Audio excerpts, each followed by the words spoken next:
Alrighty, we'll do that. There was a major report that came out of the federal government on Friday on the climate, and we are going to be talking a little bit about that. And also, we have an upcoming conference, Community Energy and Climate Action Conference, where two of the keynote speakers are Bill McKibben, the writer and environmentalist, and Michael Shank, who is with the Carbon Neutral Cities Alliance.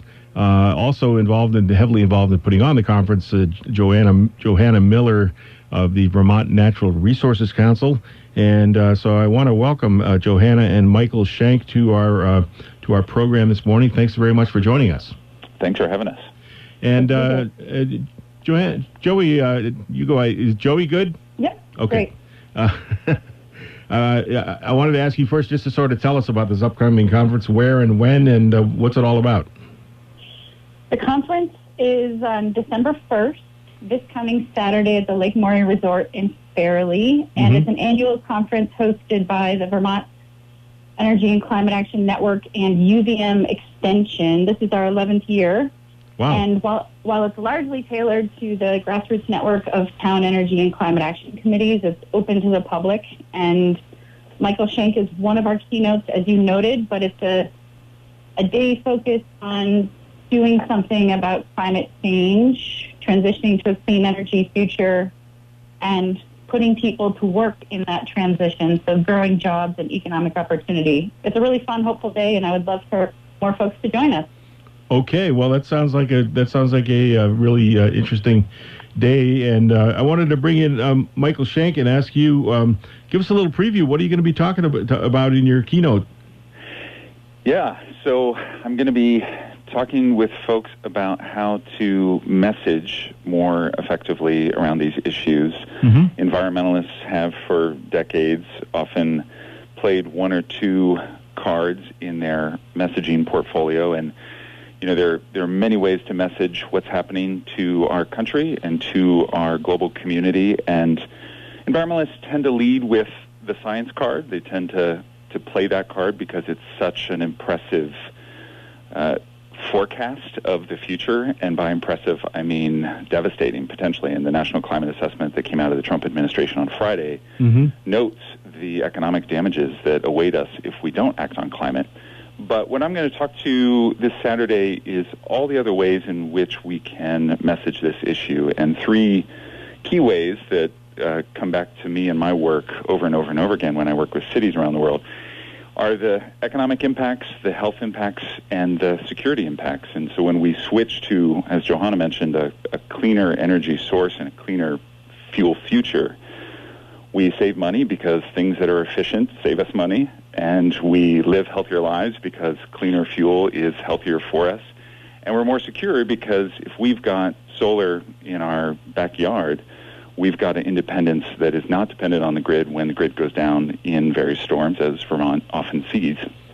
So the opportunities for messaging here, and what we'll talk about on Saturday, are limitless. And oftentimes we tend to rely on one or two frames to talk to the community at large, but we'll discuss other ways to do it that might be more palatable to the general public. Yeah, and in terms of grabbing people's attention, I think one of the things that I've seen people start to address in really recent months, I guess, is just climate change is not something that is a 2050 thing. Climate change is here now. That's right. And I don't know whether anybody's out there sort of, mounting a campaign to say it's here now, just to really hammer that point home that, the reason you're seeing what happened in the Florida Panhandle a month or two ago, and just a few weeks prior to that in the Carolinas, the reason you're seeing these wildfires in California as intense as they are, and the reason you're seeing the droughts that have hit various parts of the country as long-lasting and as intense as they are, it's here now. That's right, Dave. It's not some future forecast, and I think you're seeing environmental leaders switch their language because even a couple years ago they were talking about the future impacts, but as anyone who's thumbed through the pictures coming out of California, it's apocalyptic looking. It's straight out of a Hollywood film, but it's not. It's real, and it's happening here and now, and we'll only see more of it. And some of my cities around the world are running out of water, or they're facing massive droughts and experiencing extreme weather at a frequency they've never seen before, whether it's flooding or sea level rise, or, as I mentioned, running out of water because of pretty extensive and record-breaking droughts that they've never seen before. So it is here and now. Lest people get overwhelmed by that or debilitated by that, we can avert total chaos in the future if we move quick, but we've got a small window, and that's why we're urgent about the messaging, and why Johanna's organizations, various organizations that she mentioned, are urgent about the messaging, because we do have a small window, and we all need to do everything we can to live a cleaner, fueled life. And thankfully, it's better for our health, and it's better for our pocketbook, and it's better for our security. So there are clear benefits to making the switch, but we need to make the switch now. 244-1777 is the local call-in number for WDEV here in the Waterbury area. And our toll-free number is 1-877-291-8255. What are folks thinking out there? Do you still have real doubts about climate change? Are you convinced that it is a thing, and are you starting to believe that it's here now? And do you see the arguments being made that it has a huge impact on health, on the pocketbook, and on our security? Tell us what you think. Give us a call here at the Dave Graham Show on WDEV FM and AM.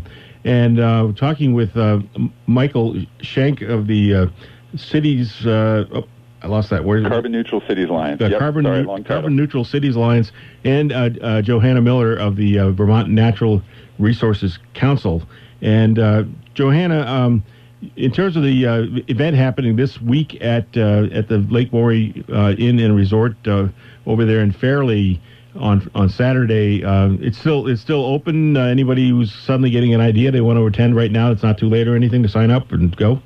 It is open to the public. You can find out more information at vcan.net, VECAN.net. From there, you can find a link to the registration page, and it's $50 for the day-long event, and it includes 2 incredible keynotes, starting the day with Bill McKibben and rounding it out with Michael, who is working with cities across the nation and world, doing something and seizing the economic opportunity in a response to climate. So, and that's what the day is really all about. So I hope other folks who are interested in turning this challenge into a response that, really sort of creates opportunity and ensures we have more healthy, livable people and strong communities. I think we invite folks to attend.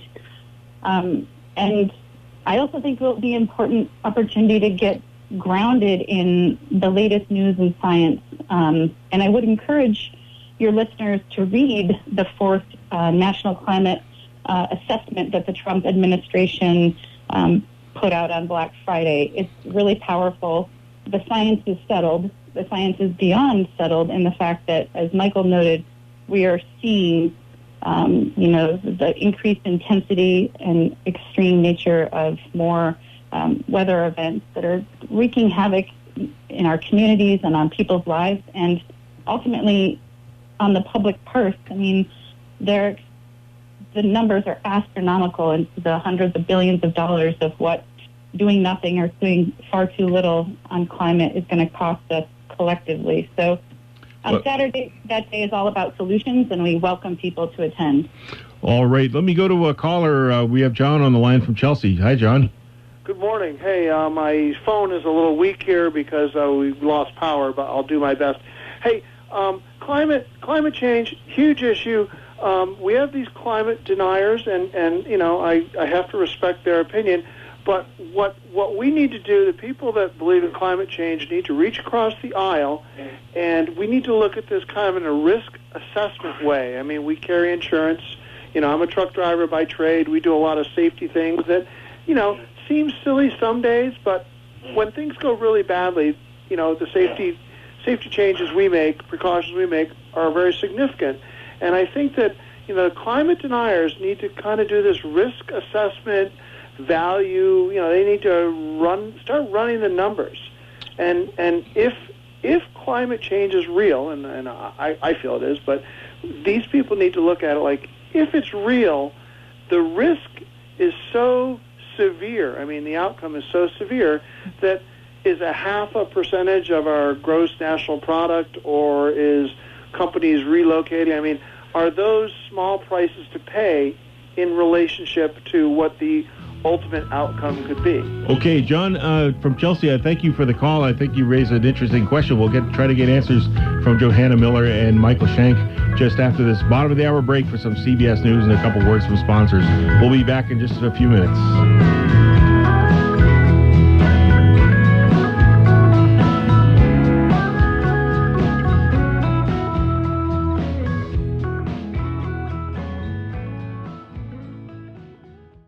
Holiday shopping. Remove the stress. Come to our almost world-famous Warren store for the best one-stop shopping in Vermont, according to Yankee Magazine.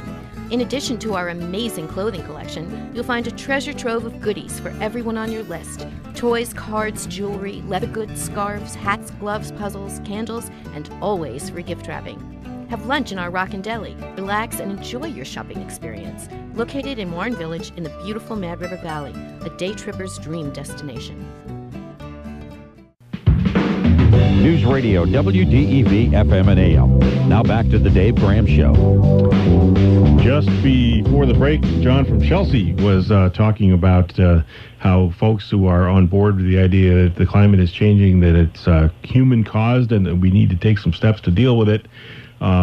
He was urging that folks who see it that way try to reach across the aisle to what he called climate deniers, and get them to be thinking about risk reduction, almost in the same way that folks buy insurance or try to plan for their financial futures and that kind of thing. And I wanted to put that question to Michael Shank of the Carbon Neutral Cities Alliance, and ask you, Michael, what do you make of that? Great question from John. So there are hundreds of multinational companies out there that have already doubled down on this risk resilience framework that John is talking about. They're mindful of the risk, they're preparing for the risk, and they want to make sure their businesses are resilient throughout whatever kind of shocks to the system, natural shocks, climate shocks, come from climate change. So the risk frame that he's talking about, the resilience frame, is exactly where so many businesses are at, and I'm just going to name a couple organizations if folks are interested in learning more. Risky Business is one organization that Mike Bloomberg and a couple other, Hank Paulson from the Bush administration, put together to look at risks to business from climate change. There's another organization named We Mean Business, a bunch of big CEOs that have doubled down on 100% renewable energy, mindful of the risk resilience issues at stake. And then another organization, B Team, which is a bunch of multinationals globally that are committed to preparing their companies for the kind of risk that they're facing from climate change. So he's spot on that front. It is a good frame. People understand that, and we should use it.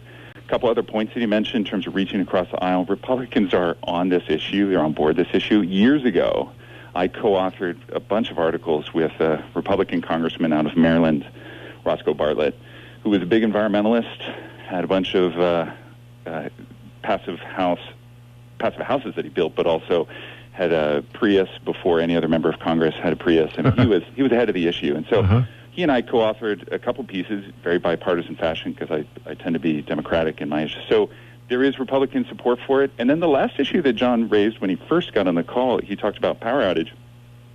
With my Tesla Powerwall batteries that I lease from Green Mountain Power as part of this incredible partnership that doesn't exist anywhere else in the country, when the power goes out on our road, which it does often, I've got power, and my neighbors often come over for a hot shower or some kind of power need because I've got power when they have to fire up their generators. So when I was talking about the clean health benefits and the security benefits that come from renewable energy, they're here, and they're here for us to seize, because the rebates across the state for that switch are real, and they're ready for folks, if they haven't made the switch, to make the switch.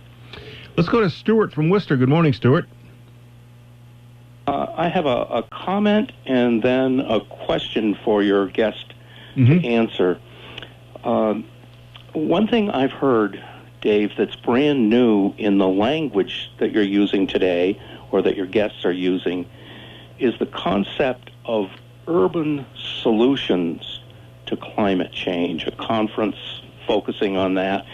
And here in Vermont, I've been troubled because the solutions that I've heard proposed cover both urban and rural settings, and I'm happy to hear the focus shift to urban settings. I think you're going to need a different flavor of solution for each area of the state. I don't see urban solutions working in the rural settings of Vermont. Now my question. Mm-hmm. I'm wondering if Mike is familiar with this plan that was published in 2017 edited by Paul Hawken, Hawken, called Drawdown.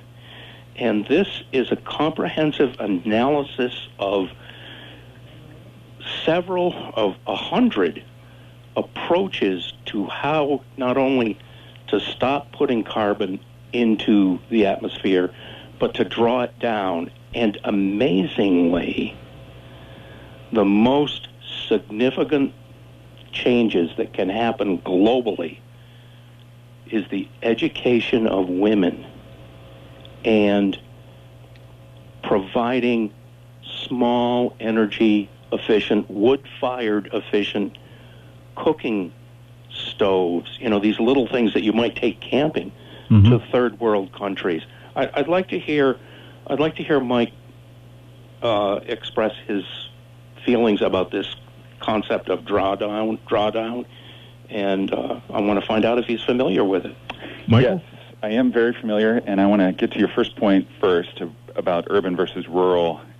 On some fronts, when it comes to retrofitting your house, buttoning up your house so your house is more efficient, the rebates offered through Efficiency Vermont and other organizations in Vermont are going to be irrespective of rural versus urban. A house in Burlington or a house in Middlebury is going to need that same buttoning up rebate as a house in Brandon, where I live, or even further rural parts of Vermont. So some of those house-based solutions to make our homes more efficient, energy efficient, are going to span rural and urban. To your bigger point about cities being responsible for a lot of the pollution, a lot of the energy use, and going to 2050, the majority of the world's population already is in the cities and will continue to be in the cities. 75% of the world's population will eventually be in the cities. So the kind of systems transformation that's needed in cities will require a bigger financial lift from government. So yes, and as we think about more efficient vehicles in rural Vermont, making sure we've got support for that, charging stations throughout the state, which we don't yet have. Thankfully, the governor's put some money behind that.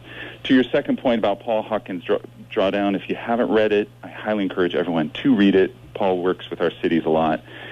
And if you look at the top 5 solutions in that Project Drawdown book, but it's an easy read, so I don't want to intimidate people by saying it's a book, 3 of the 5 have to do with food, reducing food waste, switching to plant-based diets, and ending or slowing deforestation. So a lot of it has to do with our food choices and switching to plant-based diets. The remaining 2 have to do with wind and refrigerants. And he and his team also talk about having less children. And the UN reinforces that the number one thing you can do if you want a lighter footprint is to have 1 less child. So if you were going to have 4 children, maybe you have 3 children instead. But there are a whole bunch of personal choices we can and should make going forward, whether it's around our food, our fashion, our family planning, that we can think about in terms of having a lighter footprint. But highly encourage everyone to read the book. It's good. A lot of great solutions in there. Yes. Let me just make a couple of follow-up points. With respect to drawdown, if people would care to search on YouTube, using that as a keyword, or drawdown and Paul Hawken, there's a wonderful presentation where he speaks for about an hour, explaining a number of the points which could encourage people to actually read that book and consider the solutions. To your first point, it's nice. I'm pleased that you have a Tesla Powerwall, but the rental on those is what? Or the installation is, over $1,000. No, sorry. Quick clarification, so people Don't Sure. get confused on that. It's $15 a month, and I didn't pay for any installation. So, boy, does that sound good. I couldn't afford to buy them. So I was thankful that Green Mountain Power had a leasing option, so that when my power does go out, I've got backup. Okay, I didn't realize it was that lucrative. That's really worthwhile. They're trying to make it affordable and accessible, and so it was for me. Yeah. And let me bring Johanna Miller from Vermont Natural Resources Council back into the conversation here. Sure. Joey, talk to me a little bit about this sort of split in maybe points of emphasis or that kind of thing between an urban and rural environment, particularly concerning, I don't know, transportation may be the top issue there. What about that in Vermont? I mean, I think we need solutions across the board. And as Michael said, some of those solutions are going to be accessible and the same no matter where you live. Mm-hmm. Others are going to be different depending on where you live. And we need strategies across the board. That urban and rural is important, and we need to be thinking about that in the solutions that we advance. But I would also just want to underscore, too, that I think that where we live matters. It has, and I think that we need solutions in the urban areas and ultimately across the nation and the world. I think folks who live in urban areas have a lower carbon footprint, per capita. That is true because there's more options for getting around. So we need to figure out how do we help Vermonters get around and make different choices and, enable them and support them in participating in this transition. And as Michael highlighted with the Tesla Powerwall available from GMP and the programs available from Efficiency Vermont, we have a lot of those solutions at our fingertips. But most of those solutions, too, I just want to point out, are in the electric sector. And we've done a lot of really good work in the electric sector. We have the technology available. People are availing themselves of it. Where we need to do better and where the conference on Saturday will be focused a lot is focusing on the thermal and transportation sector. How do we help all Vermonters, no matter where you live, invest in different ways of heating our homes and buildings, investing in more efficient cars or even trucks, and moving to a more efficient truck for work or other things is one of those strategies. But we really need to get serious about the solutions, and that's going to require a policy change. And it came up earlier, but I just want to note when we were talking sort of about risk and the cost of climate, I think some of the folks who understand the cost of climate and the cost of little or no action on it are the insurance agencies and the Defense Department. So I think that, there are entities that you wouldn't imagine caring deeply about climate action or inaction because of the cost that it is already having and the cost it will likely have on our security and stability, into the future. So I think there are it's a pretty significant challenge, but doing something about it, solutions that are available to us, again, no matter where you live, urban and rural, are at our fingertips. And we need the policy construct and the political leadership that will make that happen. And that's also what we're going to be focusing in on Saturday, which is how do you create the public support for and the political leadership around, create new policies that are going to help us accelerate this needed transition. Johanna? Yes. I'd like to say the word that's really going to create a firestorm of calls, and that is the carbon tax. As I see, I want to focus on solutions for Vermont. The carbon tax is something that you've got to consider from an urban versus rural perspective. And my short suggestion is draw concentric circles on the map with cities as the center point. And the further out you move from the city, the lower the carbon tax. Well, the lower the rate. Let me ask Johanna Miller, what do you think about that idea? I think that I've never heard a suggestion like that, but I will look to our neighbors in the north of in Quebec, for example, that have a successful cap and invest program, and they have embraced different strategies to try and mitigate or support folks who live in different parts of Quebec, rural regions versus urban regions, so that rural Quebecers are not, subsidizing urban Quebecers for their mass transit systems. So I think we need different strategies. I don't know if it can be as tidy as concentric circles, but what I do know is that I have been working with businesses and low-income advocates and academics and faith leaders to look at putting a price on carbon pollution in the state of Vermont because of the fact that we have very few levers in the heating and transportation sector to accelerate this transition. And what I would say is that every single one of the folks that I have been working with, and a commitment of my organization, is to make sure that we craft a policy that recognizes the rural nature of our state, helps vulnerable Vermonters and Vermonters earning lower incomes participate in this transition and doesn't, is not punitive on them. So we are working with low-income advocates and businesses and others committed to those principles.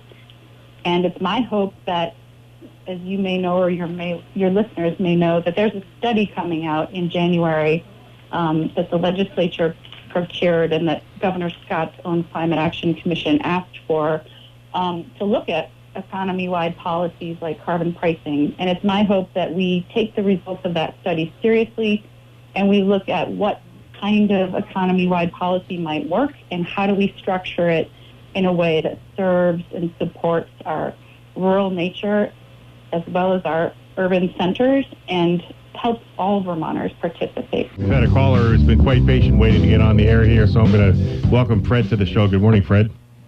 Morning. Hey, people don't understand the difference between weather and climate. I'm confused myself. If you take New England and Florida extends from 30 degrees north latitude to 26 degrees south latitude, and New England extends from 47 degrees north latitude to 41 degrees south latitude. Now, if you compare both those areas, there's a big discrepancy in latitude, and so therefore there'd be a big discrepancy in climate and weather. But the other kicker is Florida has a coast, so does New England, but we get continental weather, and Florida gets an oceanic weather because of the Gulf of Mexico. So, how confusing can it be? It can be pretty confusing, Fred. I'm sure. Any thoughts on this, Michael Shank? Yes. So what's the area? In other words, a climatic change, does it have to be a big area or a small area? Well, I appreciate you bringing up these differences between weather and climate because I'm looking out my window right now and it's snowing and I'm going to have snow all day. Does that mean that global warming is not happening or that climate change isn't happening here and now? Of course not. It's definitely snowing outside my window, and we are experiencing climate change. Just an example of that. So Vermont is one of two states that's been warming faster in terms of historical trends, warming faster than any other state in the U.S., along with Minnesota, Vermont and Minnesota. And we've seen this in Burlington. Burlington's annual winter temperatures are 7 degrees higher than they were in the 40s. So we're seeing these warming trends. 16 of the last 17 years have been the hottest in recorded history. So we're seeing warming trends, and anyone who needs some visual data, all you have to do is Google it. The Bloomberg put out a carbon clock if you want to see trends over the last several centuries. So the planet is warming, and you can have a cold winter, and we'll see more erratic, extreme swings. So we could have 20 below this winter, and someone could say, well, wait, is the planet warming? Are we experiencing climate change? Yes, we are, but what we're also experiencing are these erratic shifts in weather that are bursting the budgets of towns like my town of Brandon, where we're seeing more warming, freezing, warming, freezing, warming, freezing, warming, freezing throughout the winter. And so our salt budgets are bursting quickly because we're having to salt our roads a lot more often. You even hear locals say, I remember when the snow stuck around through April, and now it doesn't. So is the Dust Bowl back in the 30s, was that a climatic event or was that a weather event? I would actually say that was an ag event. That was a result. Yeah, I know. We know that was an ag event because what they did was they didn't take care of the soil, and so you got dust was going up. Correct. But it was dry. That was the big thing. The soil dried out, and it eroded because it wasn't taken care of properly. So was it a climatic event or was it a weather event? Well, and again, I would say it was human-caused event in terms of our responsibilities in poor ag management. But it wouldn't have dried out if it was wet. It was dry.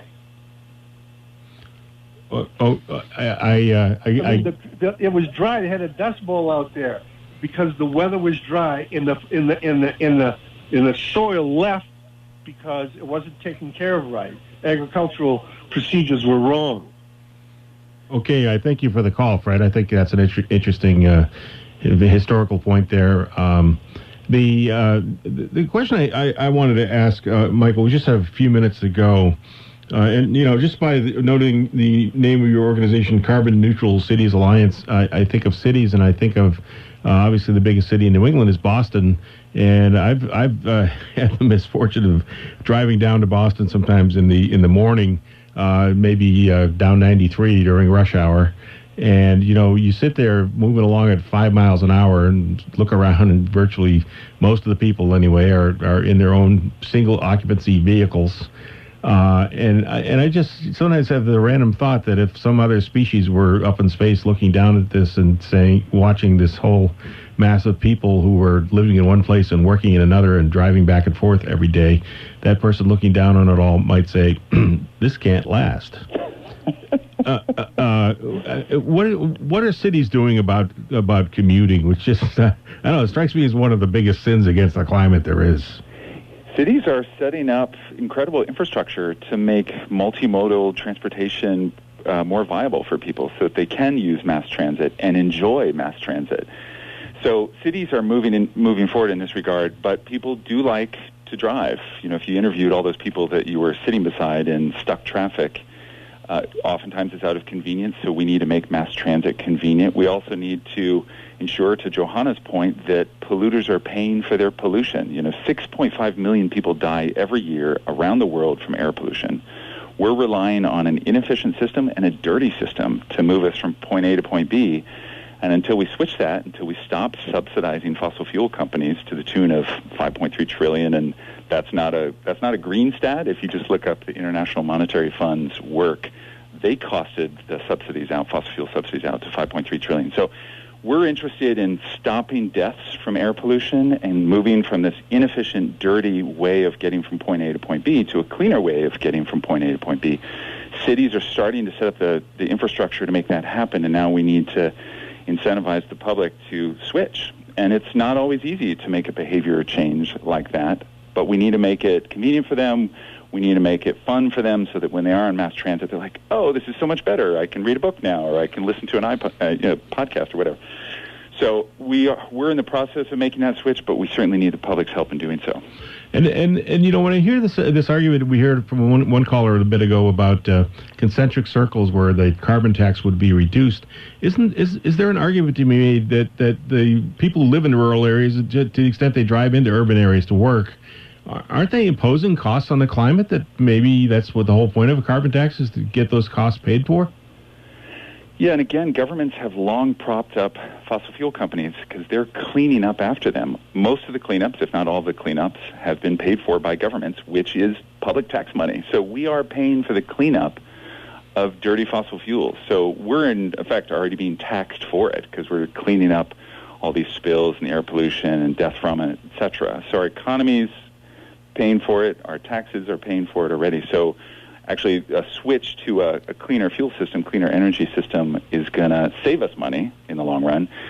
And anyone who claims that this tax is unfair also needs to recognize that we have unfairly paid for the dirty fossil fuels for decades, and we need to stop that. So, I think for Vermont, as we think about rural and urban and making the switch for both communities, again, infrastructure to make it easy, because I drive an electric vehicle and it's hard to charge in some rural parts of Vermont. So if we want to make these cleaner energy options viable for people, we need to help them by setting up infrastructure so it's easy to charge and go from point A to point B.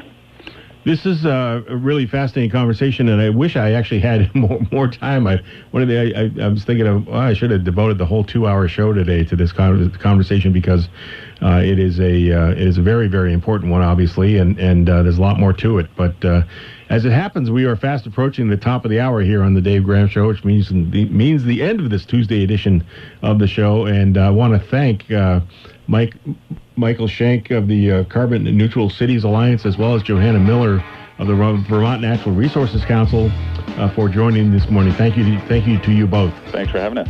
And it's going to about wrap it up for the Dave Graham Show today on WDEV FM and AM. Stay tuned for Common Sense Radio. We'll be back tomorrow with another edition of our show.